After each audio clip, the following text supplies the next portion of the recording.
Hello बच्चों, अब हम डिस्कस करते हैं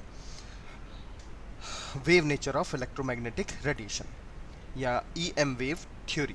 इलेक्ट्रोमैग्नेटिक जो वेव्स हैं उसके अकॉर्डिंग थ्योरी मैक्सवेल ने जिसको प्रपोज किया था, और यहीं से कुछ आप कह सकते हो कि फाउंडेशन आने लगा बोर्स मॉडल ऑफ एटम, कि बोर्स कैसा मॉडल प्रपोज करेगा आगे जाकर। तो अब हम बात करते हैं wave nature of electromagnetic radiation. Wave nature of electromagnetic radiation, इसकी बात हम करेंगे। राइट, जिसको हम ईएम वेव थ्योरी भी बोलते हैं। ईएम वेव थ्योरी ये भी बोलते हैं इसको, राइट। जिसको सबसे पहले जो प्रपोज किया था वो प्रपोज किया था मैक्सवेल ने। किसने प्रपोज किया था? मैक्सवेल ने। तो मैक्सवेल ने कहा था कि अगर कहीं से भी कोई रेडिएंट एनर्जी है, रेडिएंट एनर्जी मतलब रेडिएशन के थ्रू निकलने वाली energy, the energy is emitted from any source, like as a heated rod, कोई फिलामेंट है उससे, तो वो रेडिएशन कंटिन्यूसली निकलते रहेंगे, कंटिन्यूसली बिना किसी डिस्टरबेंस के कंटिन्यूसली निकलते रहेंगे, बिना किसी स्टॉपेज के, बिना किसी ब्रेक के कंटिन्यूसली निकलते रहते हैं in the form of radiation या in the form of wave, और उन्हीं को रेडिएंट एनर्जी या इलेक्ट्रोमैग्नेटिक वेव्स कहा गया, राइट। तो अकॉर्डिंग टू मैक्सवेल, मैक्सवेल ने कहा था, क्या कहा था?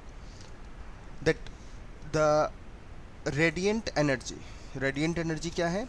The energy emitted from any source like heated rod, filament, जैसा हमने बताया। तो इसको अब हम टेक्स्ट कर देते हैं। According to the Maxwell,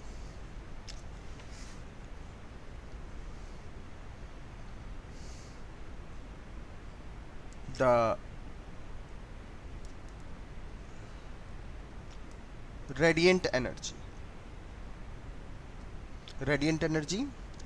the energy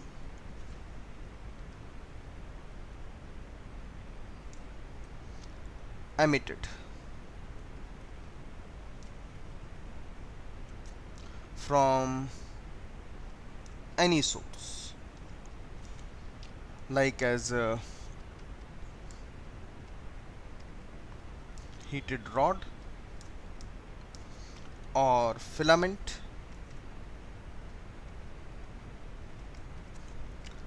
continuously, इसको तो हमें अलग से लिखना होगा,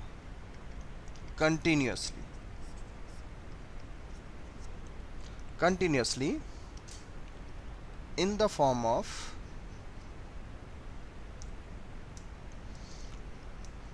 radiation or wave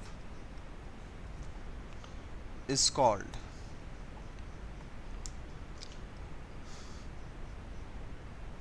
electromagnetic radiation या इलेक्ट्रोमैग्नेटिक वेव। ये इतनी बात मैक्सवेल ने कहा था, इतनी बात मैक्सवेल ने बोल दी थी। अब मैक्सवेल ने इसके साथ भी कुछ और कैरेक्टरिस्टिक बताई। जो रेडिएंट एनर्जी है, जो भी किसी सोर्स से आ रही है, वो इलेक्ट्रिक और मैग्नेटिक फील्ड दोनों रखती है। इलेक्ट्रिक फील्ड भी है उसके अंदर और मैग्नेटिक फील्ड भी है, और both are perpendicular to each other as well as direction of propagation of wave. तो कैरेक्टरिस्टिक्स में the radiant energy coming out from the source is associated with electric and magnetic fields। electric and magnetic fields oscillating perpendicular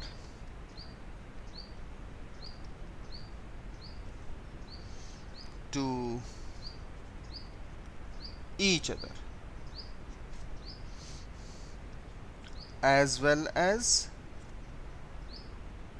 to the direction of propagation.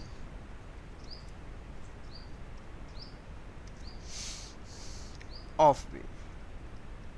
ये इतनी line का मतलब क्या हुआ? ये line कहती है कि जिस भी सोर्स से हमें इलेक्ट्रोमैग्नेटिक रेडिएशन मिलते हैं वो दो फील्ड, इलेक्ट्रिक और मैग्नेटिक फील्ड कंसिस्ट करता है। जैसे ये हुआ, तो वेव कुछ इस टाइप से चल पड़ेगी, जैसे ये।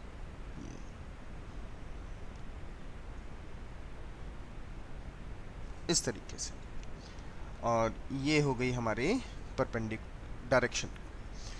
यहाँ से यहाँ ये परपेंडिकुलर हो गई, देख लीजिए। अब अगर हम इसको इलेक्ट्रिक फील्ड मान लें,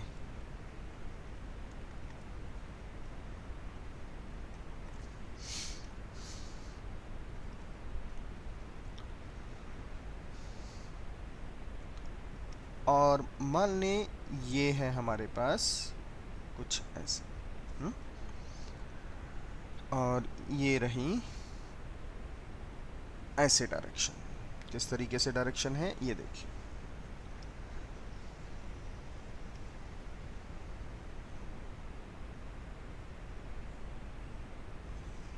ये ऐसे चल रही है।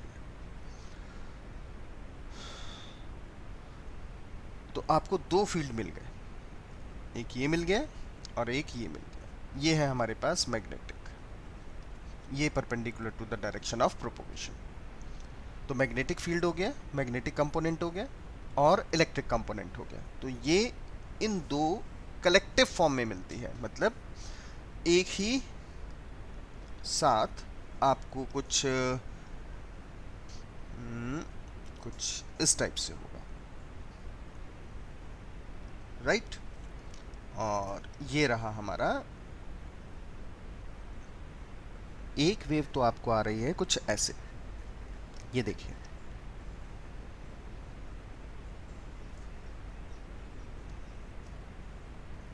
ऐसे, राइट। और दूसरी वेव आ रही है कुछ अलग तरीके से, मतलब यहाँ ऐसे दूसरे प्लेन में,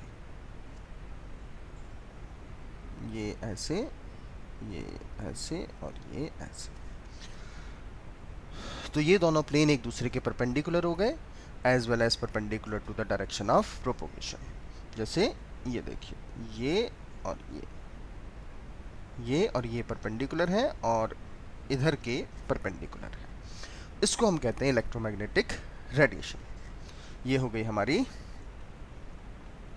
डायरेक्शन ऑफ प्रोपोगेशन। इस तरीके से प्रोपोगेट करती है। तो पहला तो बहुत इंपॉर्टेंट पॉइंट था कि ये इलेक्ट्रिक और मैग्नेटिक फील्ड रखती हैं जो perpendicular to the each other as well as perpendicular to the direction of propagation. दूसरा है, इनको चलने के लिए किसी मीडियम की ज़रूरत नहीं होती है, नो मीडियम इज रिक्वायर्ड।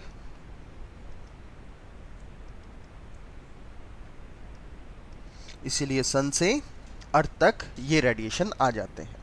बीच में तो मीडियम नहीं है अर्थ और सन के बीच में, लेकिन फिर भी आ जाते हैं, तो इनको मीडियम की ज़रूरत नहीं होती है। That is can travel in vacuum, vacuum में ट्रैवल कर सकते हैं।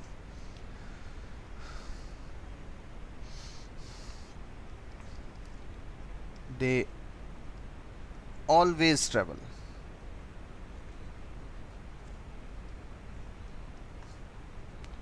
with the velocity of light, light की वेलोसिटी से ही ट्रेवल करेंगे, यानी 3 इंटू 10⁸ मीटर पर सेकंड से ही ट्रेवल करेंगे, जिसको हम सिंबल c से लिखते हैं हमेशा। इसके अलावा क्योंकि ये वेव है मैक्सवेल के अकॉर्डिंग, तो वेव की प्रॉपर्टीज़ भी मिलेंगी इसके अंदर, करेक्टरिस्टिक्स भी मिलेंगी। जैसे लैम्डा मिलेगा इसके अंदर आपको, फ्रीक्वेंसी मिलेगी, स्पीड मिलेगी, वेव नंबर मिलेगा, एम्पलीट्यूड मिलेगा, ये सब मिलेंगे, टाइम पीरियड मिलेगा, दे ऑल सारी प्रॉपर्टीज़ इसके अंदर मिलती हैं। तो अगर हम यहाँ पर करेक्टरिस्टिक्स की बात करें,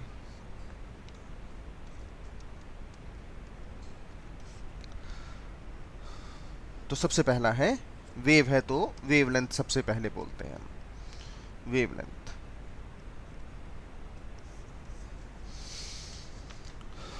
वेवलेंथ वेवलेंथ है the distance between the two adjacent crest और ट्रफ। किसी पर्टिकुलर वेव के बीच में जो एडजेसेंट हमारे क्रेस्ट हैं या ट्रफ हैं, उनका डिस्टेंस को ही वेवलेंथ कहते हैं। तो it is the distance between two adjacent या successive कह सकते हैं, adjacent crest और trough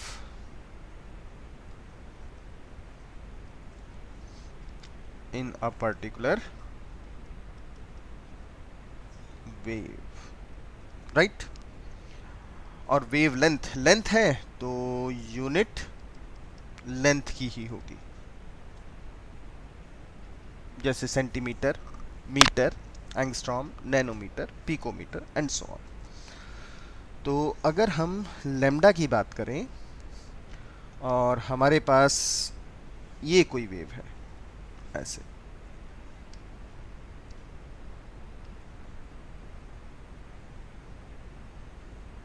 तो ये पर्टिकुलर वेव है हमारे पास। आप दो एडजेसेंट क्रस्ट या दो एडजेसेंट ट्रफ के बीच के डिस्टेंस को लैम्डा कह सकते हैं। This is what the lambda, इसको हम लैम्डा बोलते हैं। जैसे 1 एंगस्ट्रॉम अगर हम लिखें,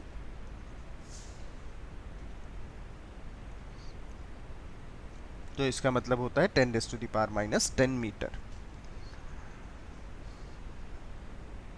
1 पिकोमीटर लिखें तो 10⁻⁻12 मीटर। 1 नैनोमीटर लिखें तो 10⁻⁻9 मीटर। इस तरीके से आप कन्वर्ट कर सकते हैं। ये तो था हमारे पास वेवलेंथ। दूसरा सेकंड कैरेक्टरिस्टिक, सेकंड कैरेक्टरिस्टिक है फ्रीक्वेंसी।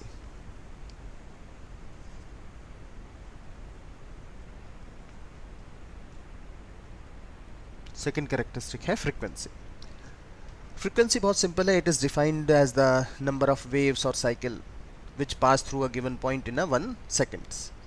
एक सेकंड में एक पॉइंट से कितने बार वो पास कर जाता है, पर सेकंड या पर मिनट जो भी है, यूनिट टाइम में कितनी बार पास कर जाता है, उसी को हम क्या कहते हैं, फ्रीक्वेंसी। या हम नंबर ऑफ साइकिल कह सकते हैं, नंबर ऑफ ऑसिलेशन या number of vibration of a motion in 1 unit, in a unit time. So it represents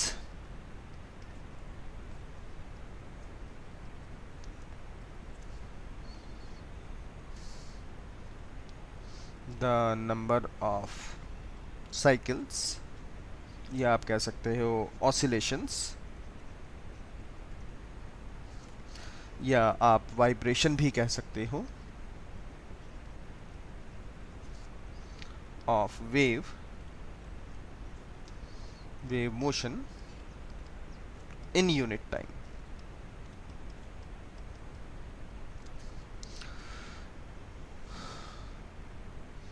और हमारे पास v is equals to nu lambda, ये फॉर्मूला होता है। अब यहाँ वेलोसिटी, क्योंकि हमेशा वेलोसिटी ऑफ लाइट है, तो हम लिखेंगे c is equals to nu lambda, या nu which is a frequency, nu is equals to c by lambda. तो किसी भी इलेक्ट्रोमैग्नेटिक रेडिएशन की सी कांस्टेंट होगी, सी कांस्टेंट होगा, और फ्रीक्वेंसी और वेवलेंथ इनवर्स होंगे। मतलब हाई फ्रीक्वेंसी तो लो वेवलेंथ, लो फ्रीक्वेंसी तो high wavelength. Third characteristics is the speed v. V speed या velocity, it is the linear distance traveled by a wave in 1 second. Unit meter per second, centimeter per second, कुछ भी.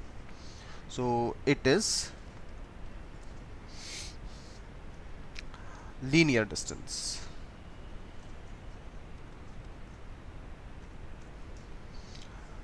Traveled by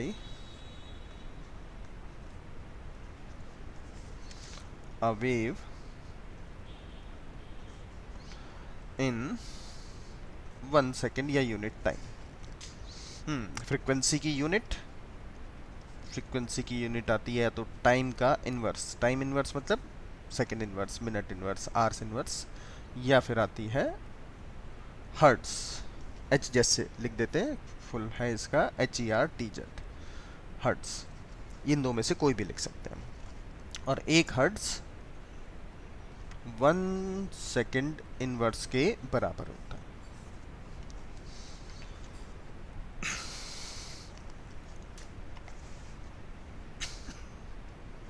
next characteristic, fourth one, fourth है हमारे पास इसका amplitude.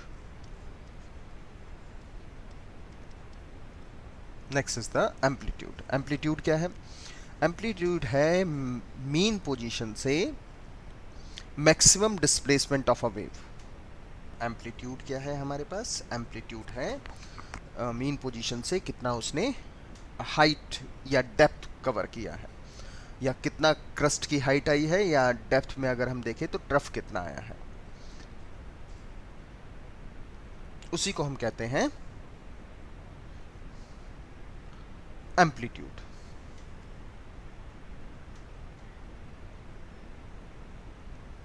तो हम बात करते हैं एम्पलीट्यूड की। तो एम्पलीट्यूड क्या है? Amplitude it is the height of crest और depth of trough in a wave, in a wave, a point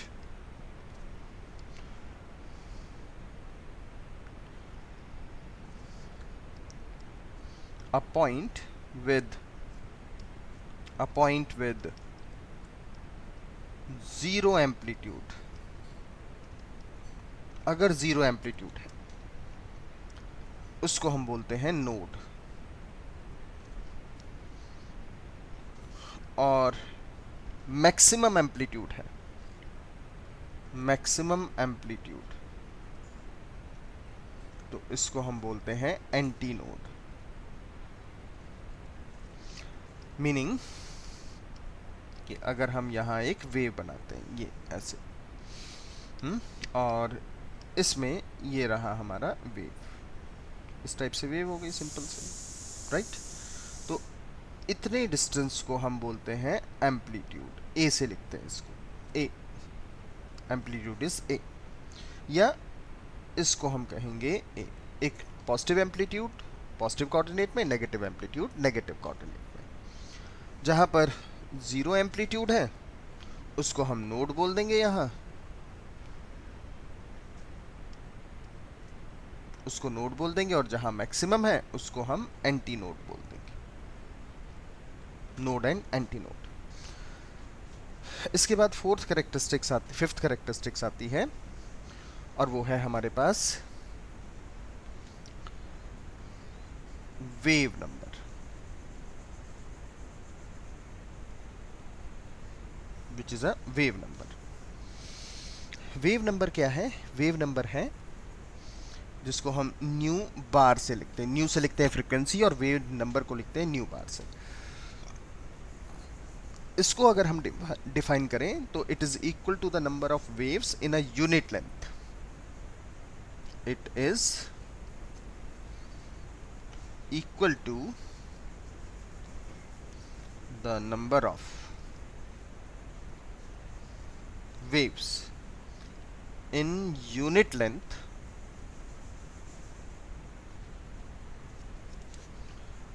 and it is reciprocal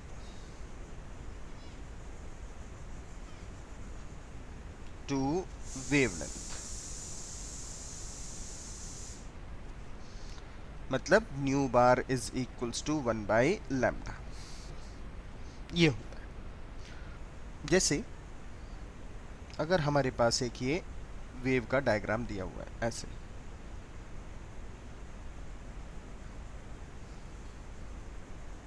कुछ इस तरीके से. तो अगर हम टोटल वेव देखें तो हम कहाँ से शुरू करेंगे. एक वेव मतलब एक पूरा साइकिल, ये और ये यहाँ तक, ये पूरी एक वेव बनेगी. पूरी एक वेव, एक पूरा पॉजिटिव कोऑर्डिनेट कवर करेगी, पूरा नेगेटिव कोऑर्डिनेट कवर करेगी, आधा ऊपर आधा नीचे, तब जाकर हम इसको एक वेव कहेंगे. तो यहाँ तक एक वेव. इस तरीके से यहाँ से आगे यहाँ दूसरी वेव, फिर आगे तीसरी वेव, फिर आगे यहाँ फोर्थ वेव. तो ये सेकेंड वेव हो गई, ये थर्ड वेव हो गई और ये फोर्थ वेव हो गई. और मान लें यहाँ से यहाँ तक का डिस्टेंस 2 सेंटीमीटर है. तो हम यहाँ पर लिखेंगे 4 साइकिल्स इन 2 सेंटीमीटर. लेकिन हमें तो यूनिट लेंथ में चाहिए थी, तो 2 साइकिल्स इन 1 सेंटीमीटर. और यही हो गया हमारे पास क्या, number of waves in the unit length, यानी वेव नंबर. तो वेव नंबर का आंसर कितना आ गया, 2 साइकिल्स या 2 वेव्स पर सेंटीमीटर. ये आंसर हो गया. या फिर अगर हम यहां से निकालना चाहते हैं, देखिए कैसे करेंगे इसको. यहां पर हमने यहां से यहां तक के डिस्टेंस को कहा है आपसे कि ये 2 सेंटीमीटर है. तो ये हिस्सा यहाँ तक आते आते एक वेव बनी और यहाँ तक आते आते 2 वेव बनी. यानी ये डिस्टेंस हमारे पास यहाँ से यहाँ तक नेचुरली कितनी है, 1 सेंटीमीटर है. राइट, 1 सेंटीमीटर है. तो बता सकते हैं कि लैम्डा वेवलेंथ कितना होगा. वेवलेंथ, अब ये पूरे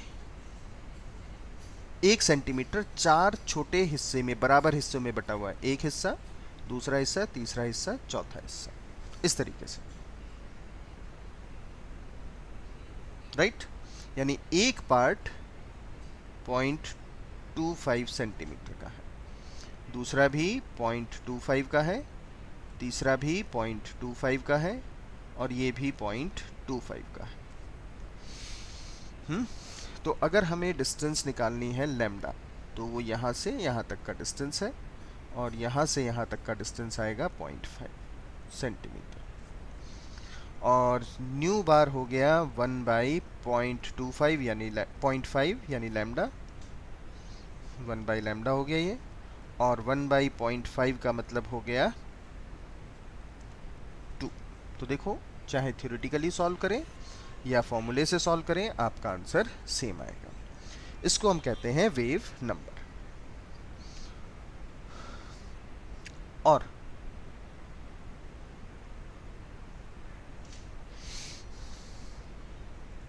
नेक्स्ट आता है टाइम पीरियड. टाइम पीरियड यानी टी. और टाइम पीरियड होता है time taken by the wave to complete 1 cycle और 1 वाइब्रेशन. तो time taken by the wave to complete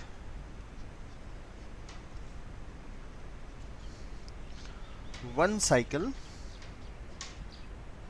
और 1 वाइब्रेशन, उसी को हम क्या कहते हैं, time period. And time period is 1 by frequency, ऐसे निकाल लेते हैं किसी भी वेव के लिए। फॉर एनी वेव, वेव की बात कर रहे हैं, एनर्जी प्रोपोर्शनल होती है इंटेंसिटी के, एंड इंटेंसिटी यानी आई, इंटेंसिटी प्रोपोर्शनल होती है ए के स्क्वायर, ए यानी एम्पलीट्यूड। ये वेव का करेक्टरिस्टिक है, ये है वेव का करेक्टरिस्टिक। जैसे एक सिंपल सा क्वेश्चन, वैसे बहुत आसान से है क्योंकि इसमें एक ही तरह के क्वेश्चंस जनरली बनते हैं। जैसे आए आपको calculate the frequency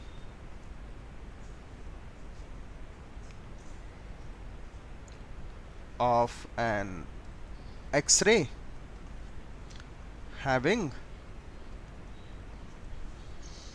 a wavelength of 1.5 into 10 raised to the power minus 12 metre, ऐसा कुछ आ जाए। तो हमें निकालनी है फ्रीक्वेंसी। तो हमारे पास होता है c is equals to nu lambda, और फ्रीक्वेंसी हो गया हमारे पास, क्योंकि एक्सरे बोला है, इलेक्ट्रोमैग्नेटिक रेडिएशन है, तो c तो हमारे पास कांस्टेंट ही होगा, यानी वेलोसिटी ऑफ लाइट। तो फ्रीक्वेंसी हो गया c बाई लैम्डा। c कितना हो गया, 3 into 10 raise to the power 8, और लैम्डा हो गया 1.5 into 10 raise to the power minus 12। तो वैल्यू आ गई आपके पास 2 into 10 raise to the power minus 20, और फ्रीक्वेंसी है तो हर्ट्ज यूनिट होगा। नेक्स्ट आते हैं, नेक्स्ट है इलेक्ट्रोमैग्नेटिक स्पेक्ट्रम। इलेक्ट्रोमैग्नेटिक स्पेक्ट्रम क्या है कि हमारे पास बहुत अलग अलग तरह की इलेक्ट्रोमैग्नेटिक रेडिएशन है, जैसे cosmic rays, gamma rays, X rays, UV rays, visible, IR region, microwave, radio wave, AM wave, long radio waves. इस तरीके से बहुत सारी तरह की हमारे पास इलेक्ट्रोमैग्नेटिक स्पेक्ट्रम है, इलेक्ट्रोमैग्नेटिक रेडिएशन है। तो उसी इलेक्ट्रोमैग्नेटिक रेडिएशन को अगर हम डिक्रीजिंग ऑर्डर ऑफ फ्रीक्वेंसी में लगा दें या इंक्रीजिंग ऑर्डर ऑफ वेवलेंथ लगा दें, तो उसी को हम इलेक्ट्रोमैग्नेटिक स्पेक्ट्रम कह देते हैं। So we can write the arrangement of different electromagnetic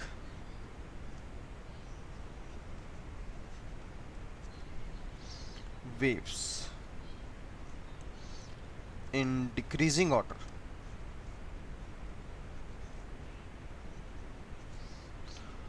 of their frequencies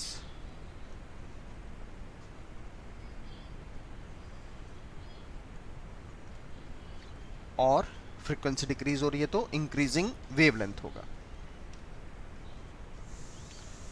increasing order of their wavelength is called electromagnetic spectrum.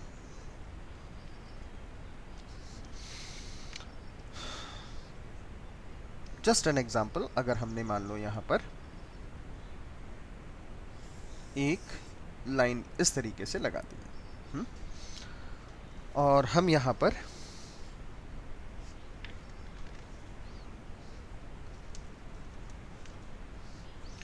अलग अलग रेडिएशन को लिखते हैं। जैसे अगर हमने यहाँ पर लिखा कि हमारे पास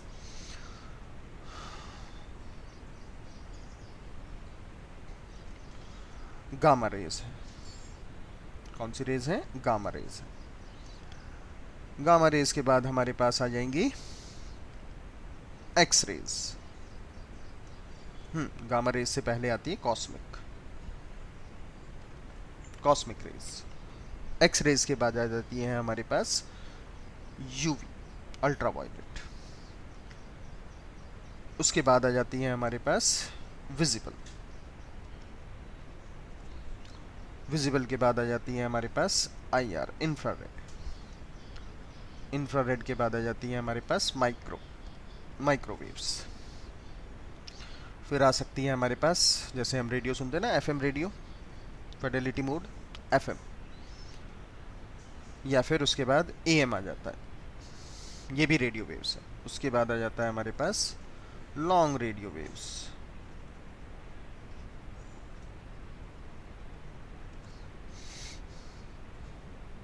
तो इस तरीके से हमारे पास ये है फ्रीक्वेंसी का ऑर्डर इन हर्ट्स में। तो अगर हम गामा रेज को देखें तो ये लगभग हमारे पास शुरू हो जाती हैं 10⁻24 से 10⁻20 के आसपास।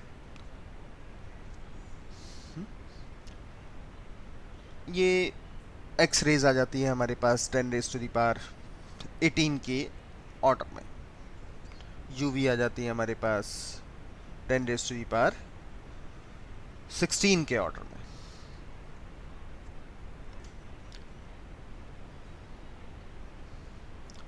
ये 10⁻15 के आसपास मिल जाती है। मतलब इस तरीके से ये वैल्यू रेगुलरली डिक्रीज करती चली जाती है। सारी याद रखने की ज़रूरत नहीं है।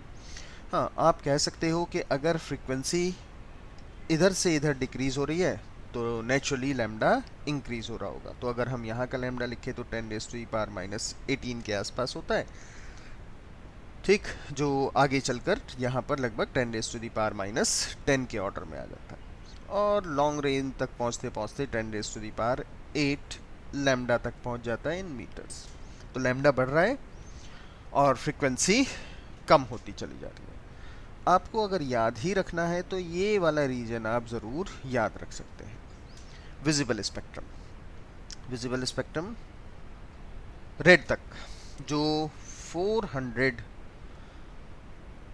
से लेकर 750 नैनोमीटर तक पड़ेगा, यानी लैम्डा। इस रेंज में अगर कोई लाइट है तो वो हमें दिखेगी, अदरवाइज वो हमारे लिए दिखाई नहीं देगी, चाहे एक्सरे हो, आईआर हो, यूवी हो। तो आप ये लर्न कर सकते हैं।